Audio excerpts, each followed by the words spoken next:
Ladies and gentlemen, His Excellency Good President Ferdinand R. Marcos Jr. Hello, good afternoon.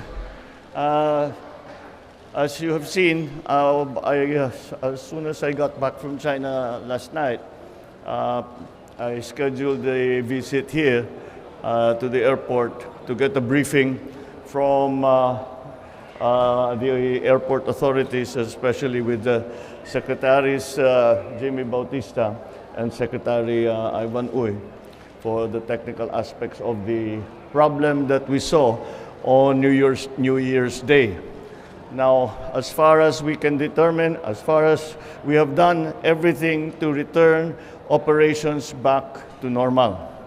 And right now, we can say that overall, the national system was down for about six and a half hours on January 1 at nakabalik naman kaagad.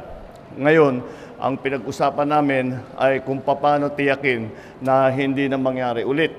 At merong mga pieces of equipment na mukhang nagka-problema, kaya nagkaganto, kaya naputulan ng kuryente, kaya nag-down yung buong system. So I think for now, we'll be all right. But we are planning already on the future redundancies for the system. So kung meron mangyari ulit na ganito, meron tayong kaagad na kapalit. Hindi na tayo aabot ng 6 na oras. Siguro mahaba na yung ilang minuto lang. Well, UPS is an uninterrupted power supply. So for more or less, dapat uninterrupted talaga. It's extremely important, especially during Christmas season. At alam naman natin, napakarami ng mga Pinoy na lumilipad mula sa abroad at pumupunta sa kanilang mga probinsya. So now we are back to normal operations. But there is a lot of work that we need to do dahil sari-sari ang problema. There are technical problems that we need to attend to. There are contractual problems that we also need to attend to. So all of these things we will have to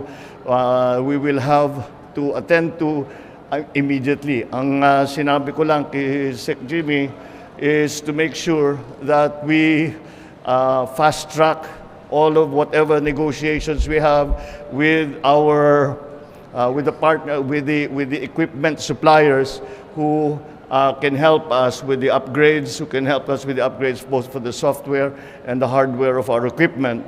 And beyond that is to have a proper backup system so that if the whole system fails, like it did on January 1, we have a complete system ready to go. Yun lamang, that might take a little time, but that is something that we will try to fast track as quickly as possible. I can say that considering how big the problem was, I think that the airport authorities, our cabinet secretaries, and all those who were involved in returning the system back have done a reasonably good job. At 6 hours is rather a short time considering how much needed to be done to get the system back up into working condition. So that's how it is. There is going to be more on this in the future. As I said, we started by talking about the technical problems that happened in January 1. Then I asked them to brief me on what exactly is the situation now. And the situation now is that we are back to normal operations. And then, of course, what do we need to do in the long term to make sure that this doesn't happen again? Certainly, especially not at the high traffic season like happened to us in January 1.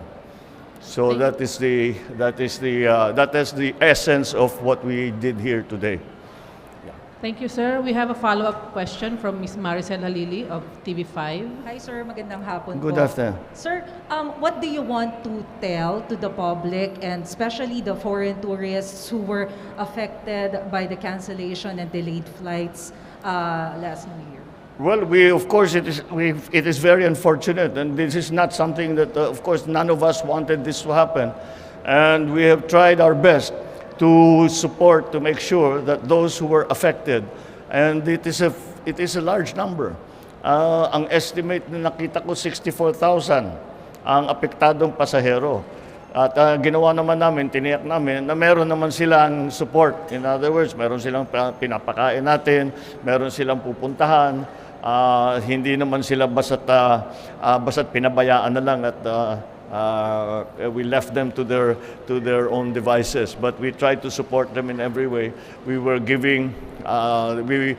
able to give some magpakain nga, and then the malasakit packs that the MIAA has, so we were able to give that. So, but of course, the most important thing is na makarating na sila doon sa kanilang talagang destination. And that's what that I think has been the best, the most important part, and that the best effort went into that. So again, so now I'm sorry. Of course, we have to apologize to our kababayans who, especially those who came from abroad. Dahil limitado ang kanilang bakasyon, nawala yung dalawa, tatlong araw eh. Alam naman natin, very valuable sa Pilipino yung Christmas holiday. Kaya kami humihingi ng inyong paumanhin. At ngunit gagawin namin ang lahat na hindi na maulit ito. Salamat, sir. Thank you, sir. The next question will come from Mark Fetalco of PTV4. Good afternoon po, sir. Good afternoon. Ano po yung directive natin sa Department of Health and Bureau of Quarantine following po yung report ng Omicron XBB 1.5 subvariant sa ibang bansa? And gaano po kahanda ang Pilipinas sakali pong muli na naman pong tumaas yung kaso ng COVID-19 sa bansa? Well, ganun pa rin. We are still in the same status. At mukha naman, kagaya ng mga bagong variant ng mga pumapasok dito, na mga dumadating, binabantayan natin ang husto. Like before, I've always looked at the hospitals and the occupancy rate. Kasi I start to worry pagka yung ospital ay hindi na kaya tanggapin ng pasyente dahil punong-puno na sila. Wala pa tayo ron. What has happened, nag-increase ang occupancy rate ng mga hospital dahil yung mga hindi nagpa-ospital ng 2 taon, ngayon pumupunta sa hospital. It's not for COVID, it's for other things. So we're watching it, of course, very closely. But so far, mukha namang maayos, mukha namang ma-manage natin. Thank you, sir. Last question will come from Nympha Ravelo of DZBB. Magandang hapon po, Mr. Good President. afternoon. Yes, sir. Sir, hiningi po, request ni Secretary Abalos ang courtesy resignation ng senior officials ng PNP. Ito po ba ay may imprimatur ninyo or galing po yes. sa inyong directive? No. We were planning this for a while. Well, let me be very clear. Remember, during the campaign, nung tinatanong ako kung ano yung gagawin natin tungkol sa drug war or drug problem, this is it. We approach it in an entirely different way. Alam naman natin na yung problema sa drugs, hindi mangyayari yan kung hindi kasabwat yung mga iba dyan sa pulis. Kaya't kailangan natin tignan na mabuti sino ba talaga ang kasabwat dyan, sino ba talaga ang involved, at sinong hindi na talaga pwede magserbisyo dahil associated na sila sa mga drug lord. So that is just like, we are just cleansing the ranks and trying to see and making sure that yung mga opisyal na natitira sa atin maaasahan natin at hindi nagtatrabaho para sa gobyerno, hindi nagtatrabaho para sa ibang sindikato. Sir, according po to Senator Pimentel, parang naghahanap lang po ng several rats but we are burning the house down. Like, Naghahanap lang po ng parang konti, bakit daw po hindi na lang kasuhan yung mga identified na... Wala pa tayo ron. Aha. Kasi hindi pa natin na-identify. We are going to form a commission. We ask for the resignation, the courtesy resignations. We will form a commission. And we will look into the records of all of the officers as we slowly will reinstate those who are cleared. And maybe we will have to decide what do we do with those that are implicated to being involved in the drug trade. So Siguro yung mga severe cases, kakasuhan natin. So we'll see. We'll see first. We're not yet there. We're not yet there. Because the senator is a top-notcher lawyer. He understands. We have to build the case. And yung haka-haka lang, chismis-chismis lang, ito involved dyan, dinaanan na natin yan walang nangyari.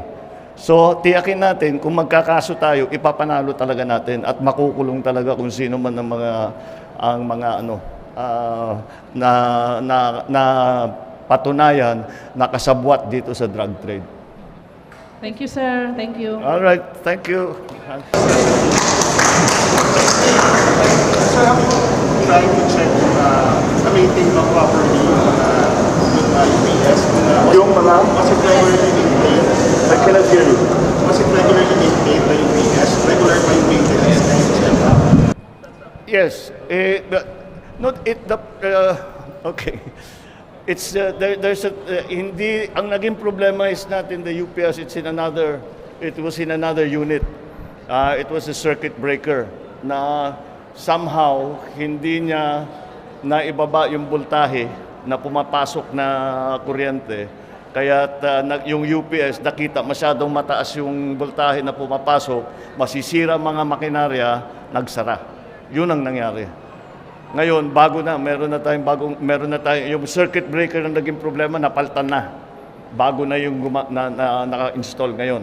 At yung mga UPS, we did an emergency procurement and we are going to procure 2 units yata, no? 2 units of UPS para meron tayong main at saka meron tayong backup. Thank you, sir. Thank Thank you. you.